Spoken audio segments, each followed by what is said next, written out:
இன்றைக்கி நம்ம ரொம்பவே ஆரோக்கியமான ஏபிசி பவுடர் எப்படி ஈஸியாக செய்கிறதுன்னு பார்க்க போகிறோம். இந்த ஏபிசி பவுடர் நீங்கள் தயார் பண்ணி வச்சுக்கிட்டிங்கன்னா காலையில் டைம் ஸ்கூலுக்கு போகிற குழந்தைங்க சாப்பிடலைன்னா இதை நீங்கள் பாலில் போட்டு கலந்து கொடுங்க. ஆப்பிள், பீட்ரூட்டு, கேரட்டுன்னு இதோட 3 சத்துக்களும் ஒரே நேரத்தில் அவங்களுக்கு கிடைக்கும்.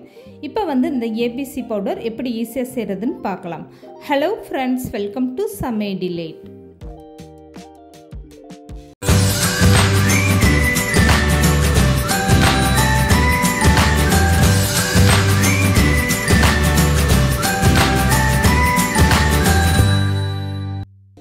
இப்போ இந்த ஏபிசி பவுடர் செய்கிறதுக்காக இந்த மாதிரி கேரட்டு, பீட்ரூட்டு, இது கூடவே ஒரு ஆப்பிள் எடுத்து வச்சுருக்கேன். இது ஆப்பிள் நல்லா பெருசாகவே இருக்குது, அதனால் நான் 1 எடுத்து வச்சுருக்கேன். கேரட்டோட அளவு பார்த்திங்கன்னா 250 கிராம் கேரட்டும் 250 கிராம் பீட்ரூட்டும், இதோட ஆப்பிளோட அளவு பார்த்திங்கன்னா அதுவுமே 200 கிராம் அளவுக்கு இருக்குது. இது 3மே நீங்கள் சமமான அளவாக எடுத்துக்கோங்க. இப்போ இதை எல்லாமே தோலை நீக்கி தனியாக எடுத்து வச்சுக்கோங்க.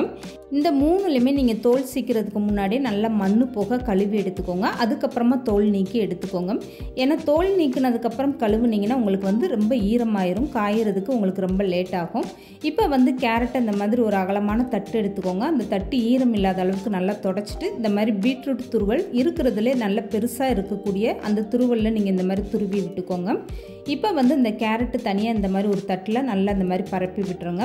இந்த கேரட்டை அப்படியே ஒரே இடத்துல விட்டுட்டிங்கன்னா அது காயறதுக்கு அதிகமான டைம் ஆகும். அதனால் இந்த மாதிரி நல்ல பெரிய தட்டாக எடுத்துகிட்டு இந்த மாதிரி கை வச்சு நல்லா பரப்பி விட்டுருங்க. இப்போ இந்த கேரட் காயட்டும். இதுக்கப்புறமா வேற ஒரு தட்டு ஈரம் இல்லாமல் எடுத்துக்கோங்க. இந்த தட்டில் அப்படியே ஆப்பிளை நீங்கள் துருவி விட்டுக்கோங்க.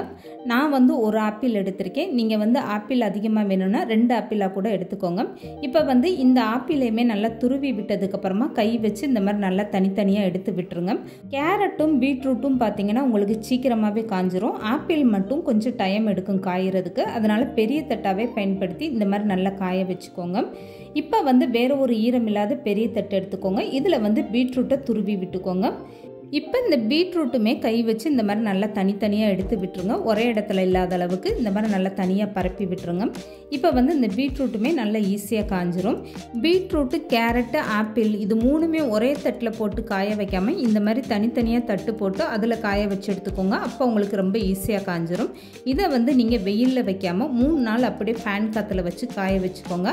டெய்லி நீங்கள் கை வச்சு இந்த மாதிரி நல்லா எடுத்து விடணும். அப்போ தான் சீக்கிரமாக காயும். 3 நாள் ஃபேன் காற்றுல வச்சதுக்கப்புறமா லாஸ்ட் 1 நாள் மட்டும் நல்லா வெயிலில் வச்சு காய வச்சு எடுத்துக்கோங்க.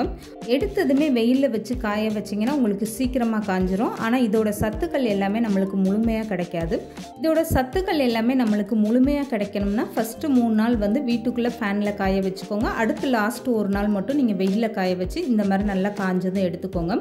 இப்போ பார்த்தீங்கன்னா பீட்ரூட்டு, கேரட்டு எல்லாமே நல்லா காஞ்சிருச்சு. கையில் எடுத்து பார்த்தீங்கன்னா இந்த அளவுக்கு நல்லா உடையுது பாருங்கள். ரொம்பவே சூப்பராக காஞ்சிருச்சு பாருங்கள். இந்த மாதிரி நல்லா காய வச்சு எடுத்திங்கன்னா தான் உங்களுக்கு மிக்ஸி ஜாரில் அரைக்கும் போது நல்லா பவுடர் ஆகிட்டு வரும். ஆப்பிள் எடுத்து பார்த்தீங்கன்னா இந்த மாதிரி தான் இருக்கும். வடகம் காய வச்ச மாதிரி உங்களுக்கு அங்கங்கே இப்படி கெட்டியாக தான் இருக்கும். இது வெயிலில் வச்சு எடுக்கும்போது நல்லாவே காஞ்சிரும். ஆப்பிள் மட்டும் உங்களுக்கு நல்லா காயாத மாதிரி இருந்தால் கூடுதலாக 1 நாள் நீங்கள் ஆப்பிளை மட்டும் வெயிலில் வச்சு எடுத்துக்கோங்க. இப்போ இந்த கேரட்டு, ஆப்பிள், பீட்ரூட்டெல்லாம் பார்த்தீங்கன்னா காஞ்சதுமே ஒரு கைப்பிடி அளவுக்கு தான் இருக்குது. தட்டில் எந்த அளவுக்கு நிறையா இருந்துச்சு பாருங்கள். இப்போ காஞ்சு போனதுமே ரொம்ப கம்மியாயிருச்சு. இந்த அளவுக்கு தான் உங்களுக்கு வரும். உங்களுக்கு அதிகமான இந்த ஏபிசி பவுடர் வேணும்னா அதுக்கேற்ற மாதிரி நீங்கள் கேரட்டு, பீட்ரூட்டு, ஆப்பிளோட அளவு நீங்கள் கூடுதலாக எடுத்துக்கோங்க. இப்போ இது 3மே ஒன்று சேர்த்து இந்த மாதிரி மிக்ஸ் பண்ணிக்கோங்க. இதை கொஞ்சம் கொஞ்சமாக மிக்ஸி ஜாரில் சேர்த்து அரைச்சி எடுத்துக்கலாம். இப்போ வேற ஒரு அகலமான பாத்திரத்தில் ஒரு 20 பாதாம் பருப்பு சேர்த்துக்கோங்க. ஸ்டவ்வை மீடியமாக வச்சுட்டு இந்த பாதாம் பருப்பை லேசாக வறுத்து விட்டுருங்க. பாதாம் பருப்பு லேசான தீயில இந்த மாதிரி நல்லா வறுப்பட்டு வரட்டும். இதோட ஒரு 15 முந்திரி பருப்பு எடுத்துக்கோங்க. இது கூடவே 3 ஏலக்காய் சேர்த்துக்கோங்க. இதெல்லாமே சேர்த்துட்டு லேசான தீயில இப்படி நல்லா லேசாக அப்படி வறுத்து விட்டுக்கோங்க. பாதாம், முந்திரி கலர் மாறிடக்கூடாது. லேசாக சூடானதுக்கப்புறம் அப்படியே ஸ்டவ்வை ஆஃப் பண்ணி இதை நல்லா ஆற வச்சுருங்க. வறுத்தெடுத்த முந்திரி பாதாமை சூடோடு இருக்கும்போது நீங்கள் மிக்ஸி ஜாரில் சேர்த்து அரைச்சிங்கன்னா அது எண்ணெய் தனியாக பிரிஞ்சு வர ஆரம்பிச்சிடும். அதனால் நல்லா ஆற வச்சுட்டு அதுக்கப்புறமா அரைச்சி எடுத்துக்கோங்க. இப்போ பார்த்தீங்கன்னா கேரட்டு, பீட்ரூட்டு, ஆப்பிள் இது 3மே மிக்ஸ் பண்ணி வச்சுருக்கதை மிக்ஸி ஜாரில் சேர்த்து கொஞ்சம் கொஞ்சமாக அரைச்சி எடுத்துக்கோங்க. ஃபஸ்ட்டு இந்த மாதிரி சின்ன மிக்ஸி ஜார் பயன்படுத்துங்க. அதில் தான் உங்களுக்கு நல்லா ஈஸியாக அரைப்பட்டு வரும். ஒரே நேரமாக சேர்த்து அரைக்காமல் கொஞ்சம் கொஞ்சமாக சேர்த்து அரைச்சிக்கோங்க. மிக்ஸியை நீங்கள் ஒரே நேரம் சுத்த விடக்கூடாது. அப்போ ரொம்ப சூடாகிடும். இப்போ பார்த்தீங்கன்னா மிக்ஸி ஜாரை நான் அப்பப்போ ஆஃப் பண்ணிவிட்டு இந்த மாதிரி அரைச்சி எடுத்திருக்கேன். ஒரே நேரமாக சுத்த விட்டிங்கன்னா உங்களுக்கு மிக்ஸி வந்து சீக்கிரமாகவே சூடாக ஆரம்பிச்சிடும். அதனால இந்த மாதிரி நீங்கள் கொஞ்சம் கொஞ்சமாக ஆஃப் பண்ணிவிட்டு அரைச்சி எடுத்துக்கோங்க. இப்போ வந்து பெரிய மிக்ஸி ஜாரை வந்து ஈரம் இல்லாமல் தொடச்சி எடுத்துகிட்டு அதில் வறுத்து வச்சுருக்க பாதாம் முந்திரி சேர்த்து அரைச்சிக்கோங்க. இப்போ இந்த பாதாம் முந்திரி பருப்பையும் பார்த்தீங்கன்னா இந்த மாதிரி நான் ஒன்றும் பாதியமாக அரைச்சி எடுத்துகிட்டு வந்திருக்கேன். இப்போ நான் கையில் எடுத்து காட்டுறேன் பாருங்கள். இந்த பாதாம் முந்திரி நீங்கள் அரைக்கும் போதும் அப்பப்போ மிக்ஸி ஜாரை ஆஃப் பண்ணிவிட்டு போட்டுக்கோங்க. ஒரே நேரமாக அரைச்சிங்கன்னா அது எண்ணெய் தனியாக பிரிஞ்சு வர ஆரம்பிச்சிடும். இப்போ வந்து அதே மிக்ஸி ஜாரில் 1 கப் அளவுக்கு நான் நாட்டு சக்கரை சேர்த்துருக்கேன். நீங்கள் வெள்ளை சக்கரை கூட பயன்படுத்தலாம். இந்த சர்க்கரையோட அளவுன்னு பார்த்தீங்கன்னா 200 கிராம் அளவுக்கு நான் சக்கரை சேர்த்துருக்கேன். இப்போ வந்து அரைச்சி எடுத்த இந்த ஏபிசி பவுடரையும் அதோட சேர்த்துக்கோங்க. இப்போ வந்து ஒரு டைம் வந்து மிக்ஸி ஜாரை நீங்கள் அப்பப்போ ஆஃப் பண்ணி இதை அரைச்சி எடுத்துக்கோங்க. ஒரே நேரமாக சுத்த விடாதீங்க. சர்க்கரையெல்லாம் சேர்த்துருக்கிறதுனால தண்ணி விட ஆரம்பிச்சிடும். இப்போ பார்த்தீங்கன்னா இந்த மிக்ஸி ஜாரை நான் அப்பப்போ ஆஃப் பண்ணிவிட்டு இந்த மாதிரி அரைச்சி எடுத்திருக்கேன். இப்போ இந்த பவுடர் எடுத்து பாருங்கள். இந்த மாதிரி ஒரு பக்குவத்தில் இருக்கணும்.